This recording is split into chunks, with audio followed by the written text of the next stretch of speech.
Muy buenas tardes a todos en este primer Congreso Internacional Iberoamericano. Mi nombre es Edgar Tobar y hoy, siguiendo la línea de América Latina a través de los archivos, voy a exponerles sobre qué fue la Compañía Guipuzcoana de Caracas y cuál fue la influencia de esta en América Latina.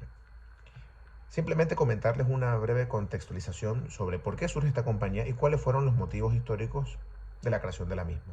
Tras la Guerra de Sucesión Española, Felipe de Anjou fue coronado como Felipe V de España y decidió aplicar una política centralizadora desde el punto de vista tanto fiscal como político en España, así como en las posesiones reales. Eliminación de fueros, pago fiscal desde un punto de vista igualitario, eliminación de leyes, audiencias que pasaban todas por Castilla, entre otras fueron algunas de las características de estos decretos de nueva planta.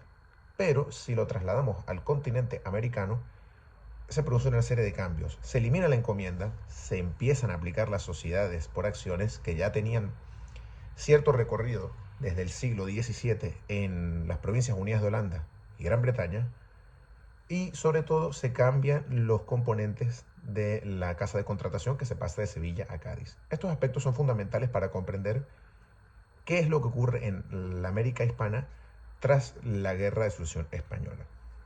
Estos decretos de nueva planta fueron llevados de manera prácticamente instantánea tras el Tratado de Utrecht y más concretamente unos 15 años después de la guerra, en 1728, es cuando se funda la Compañía Guipuzcoana de Caracas. ¿Por qué?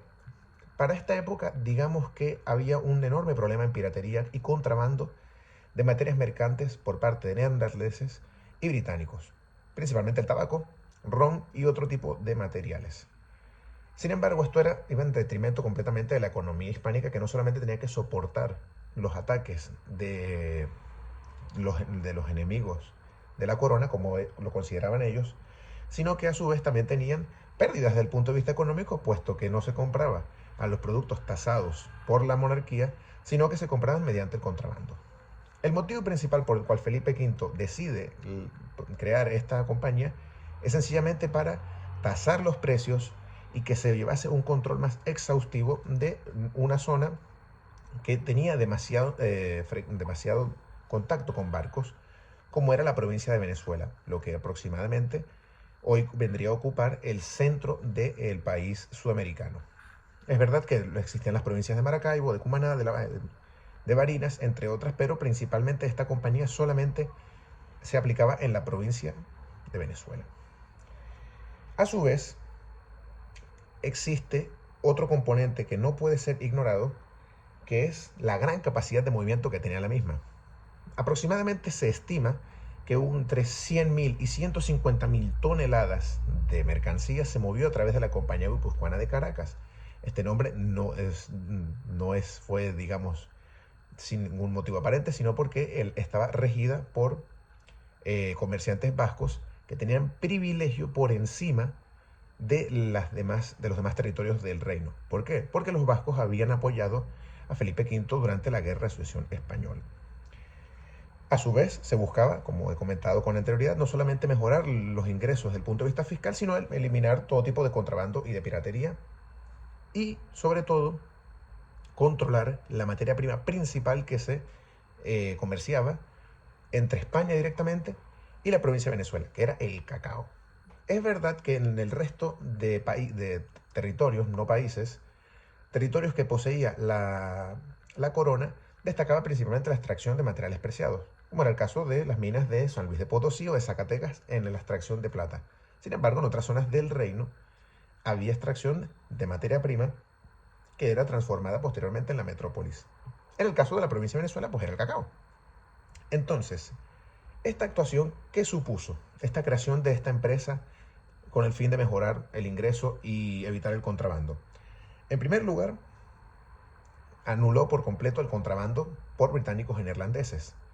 En segundo lugar, aparte de disminuir el contrabando, disminuyó la violencia debido a los intercambios entre diferentes tipos de barcos, mejoró la salud, puesto que al no tener tanto contacto con extranjeros, mejoró la salud en el territorio, pero a su vez hubo una serie de revueltas sociales debido a que se produjo la bajada de precios de los productos venezolanos en detrimento de los productos españoles, no se pagaba con dinero, sino con materiales de precio inflado, cosa que iba en las quejas de los comerciantes venezolanos, se atacaban a los intereses de los hacendados y se desplazaba el comercio de los mercaderes. Es decir, si bien es cierto que la compañía surge con el fin de mejorar la recaudación fiscal, cosa que consiguieron, esta compañía, solamente como breve dato, duró entre 1730 y 1785, hasta por su posterior cambio a la compañía de Filipinas. Si bien es cierto que esta empresa tuvo como pilar fundamental la mejora y la eficacia desde el punto de vista fiscal, iba en detrimento de los comerciantes y de los mercaderes propios del país, de una nueva élite, de ciertos comerciantes con un poco de carácter burgués que empezaban a tener más poder, que empezaban a tener mayor poder económico y sobre todo mayor influencia política. Este es la élite criolla. La élite criolla empezó a beneficiarse medianamente de esta sociedad de acciones, a pesar de que las quejas iban en detrimento del campesino, al campesino o el pequeño comerciante. Sin embargo, las élites no. Y es donde surge aquí la élite criolla, que posteriormente va a verse afectada por las reformas borbónicas. ¿En qué sentido? Las reformas borbónicas, de la mano de Carlos III, decían aplicarse puesto que la influencia de los criollos comenzaba a ser tan notoria, con pagos de cargos públicos, influencias desde el punto de vista económico. Ellos incluso, a pesar de la existencia de la compañía, tasaban los precios sin ningún tipo de orden por parte de las cédulas reales. Entonces es en este momento en el que Carlos III, muchos años después de la creación de la compañía, decide hacer ciertas reformas. En primer lugar, decide cambiar la constitución de la Compañía Guipuzcoana. La Compañía Guipuzcoana, debido a las numerosas revueltas sociales que tuvo, debido a que no aprobaban que una compañía desde España tasase los precios, Carlos III decidió cambiar la composición de la misma. En primer lugar estaba un representante por parte del cabildo local, un representante de la compañía y un representante por parte de los comerciantes, de manera que los precios dejaron de ser tan firmes y se buscaba un beneficio desde el punto de vista social que afectase a toda la provincia de Venezuela. En segundo lugar, ya la compañía no solamente tasaba cacao, sino que empezó a tasar otro tipo de productos. Nuevamente, esto en beneficio de esta élite criolla que empezaba, que si es cierto ya surgía, empezó a coger mayor preponderancia económica y sobre todo política, y deseos de pertenecer a los entes de poder de la monarquía española. Y en tercer lugar, debido a este poderío económico que tenía esta provincia de Venezuela, debido a la Compañía Guipuzcoana de Caracas, la influencia llegó a ser tanto que los enemigos de la corona, véanse británicos o neerlandeses, decidieron empezar a atacar la provincia de Venezuela. Es en este momento en el que Carlos III, en las denominadas reformas borbónicas, decide cambiar el estatus de la provincia de Venezuela. Ya se unen las provincias principales, la de Maracaibo, la de Barinas, Cumaná, la de Venezuela, entre otras, y se funda de esta manera en 1777 la Capitanía General de Venezuela. La Capitanía General de Venezuela no fue la única que se fundó, la de Cuba, Santo Domingo, de Chile fueron otras, pero el motivo principal de estas capitanías es porque eran territorios propensos a invasiones y necesitaban una defensa determinada constantemente con un ejército permanente. Es verdad que el capitán general y el virrey tenían el mismo estatus y sencillamente se eliminó del virreinato de Nueva Granada a la Capitanía General de Venezuela. Se separó de esta manera con el simple motivo de que se administrase de una manera más eficiente. El problema de todo esto, ¿cuáles fueron las consecuencias? Si nosotros hemos visto este paso cronológico, podemos ver que la Compañía Guipuzcoana se funda con el fin de mejorar los aspectos fiscales y económicos debido al contrabando. Posteriormente, la compañía empieza a tener tanto poder que empiezan a haber revueltas por parte de comerciantes. Entonces, en ese momento es cuando se decide, mediante las reformas borbónicas, volver a administrar y, valga el término, reformar esta compañía con el fin de calmar las protestas sociales. Calman las protestas sociales, pero la élite criolla continúa creciendo, tiene mayor preponderancia. El problema es que tras las reformas borbónicas se abren, y este es un factor fundamental, se abren puertos y se puede comerciar libremente con los diferentes puertos que se abrieron desde en España. El de Coruña, el de Barcelona, el de Sevilla, el de Cádiz, el de Cartagena, los puertos aquí en los puertos en Canarias. Entonces digamos que mediante toda esta nueva configuración desde el punto de vista del reformismo borbónico, empiezan a llegar ideas revolucionarias, republicanas. La influencia de la Ilustración empieza a llegar a la Capitanía General de Venezuela. La Capitanía General de Venezuela, y en los momentos finales de la compañía guipuzcoana de Caracas, se ven en un conflicto, puesto que no son compatibles. A su vez, no es hasta las protestas de León, las protestas de León, de Juan de León, que deciden rechazar la monarquía, la compañía guipuzcoana en sí, puesto que no confía en la misma. Entonces, una vez que termina la compañía guipuzcoana, continúa la Capitanía General de Venezuela.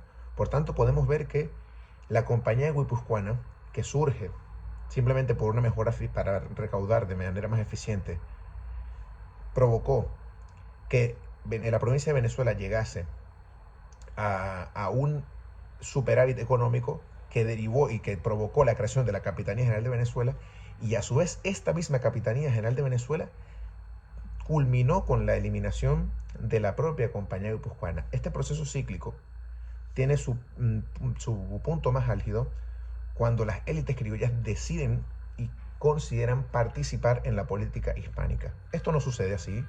Es verdad que en estos momentos, cuando las élites criollas deciden participar en la política hispánica, es el momento de las guerras napoleónicas, es el momento en el que Carlos IV y Fernando VII, son aislados del poder del reino.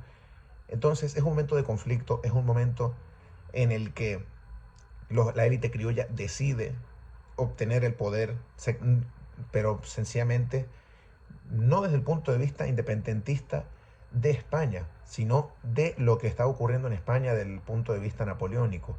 La frase de "viva el rey, abajo el mal gobierno" era prácticamente unánime en todas las posesiones territoriales. Entonces es importante comprender, a modo de conclusión, que la compañía guipuzcoana surge, como se ha comentado con anterioridad, por una mejora y por una necesidad de las mejoras fiscales. La compañía provoca las grandes mejoras en el territorio de la provincia de Venezuela debido a eliminar el contrabando y sobre todo a la capacidad de comerciar directamente con España, como el cacao, por ejemplo. Esta compañía provocó una mejora sustancial en la provincia de Venezuela, llegando a ser una zona de bastante riesgo debido al poderío económico que tenía, provocando así la Capitanía General de la misma. Y a su vez esta misma Capitanía General, de la mano de la élite criolla, provocó que la compañía fuese eliminada por el rey, por Carlos III. Conclusión de todo esto fue que es un proceso cíclico, un proceso que podemos ver que cambian los actores principales, pero el telón de fondo sigue indicando que la élite criolla fue obteniendo más poder, y termina esto con los golpes de independencia y los procesos independizadores en todo el continente americano, puesto que se tiene la influencia de lo que había ocurrido en Venezuela. Muchas gracias por su atención.